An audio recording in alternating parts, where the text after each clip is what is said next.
মানুষ আঙ্গুর কিছুই নাই।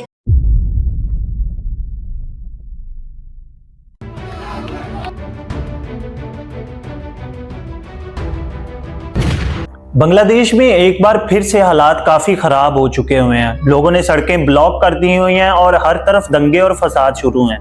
और इन्हीं दंगे और फसाद का निशाना बना एक फैक्ट्री मुलाजिम, जिसको 150 से 200 लोगों की भीड़ ने ना सिर्फ मारा पीटा बल्कि दरख्त के साथ बांध के उसको आग लगा दी।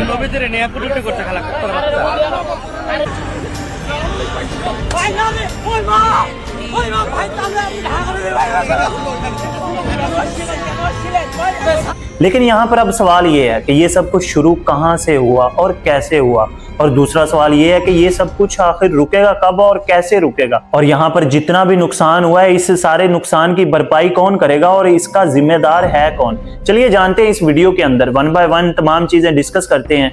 अगर आपको वीडियो अच्छी लगे तो इसे लाइक कीजिएगा और इस चैनल पर अगर आप नए हैं तो इसे सब्सक्राइब लाजमी कीजिएगा।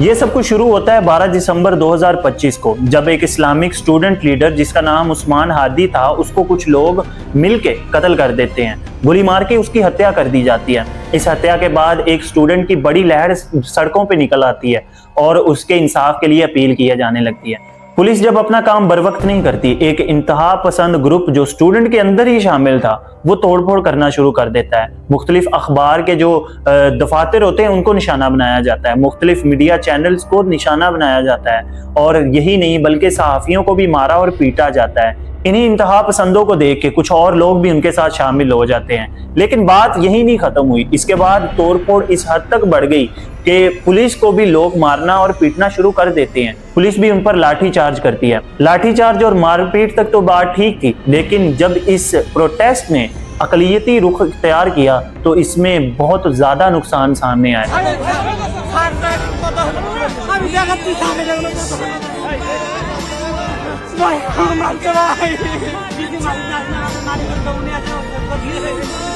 आप इस बात का इस चीज से अंदाजा लगा लें कि सबसे पहले एक हिंदू रिक्शा ड्राइवर को इसलिए मारा पीटा गया कि उसने हाथ के अंदर धागा क्यों बांधा हुआ है। और यही नहीं, 18 दिसंबर 2025 को दीपू चंद्र दास को मार के उसको आग लगा दी गई।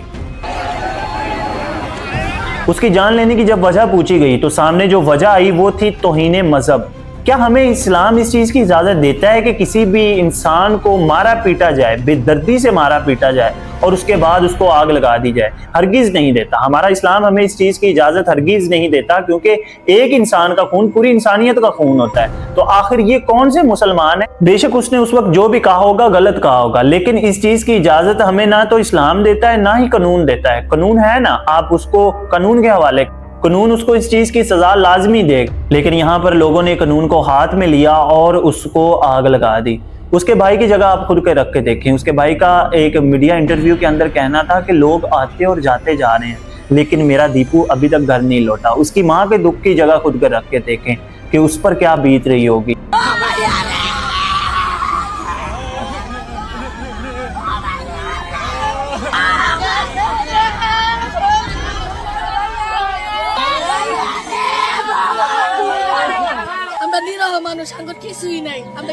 फिर एक सहाफी ने उसके भाई के साथ सवाल किया कि क्या जो बांग्लादेश की इंतजामिया है वो आपके साथ ताउन कर रही है।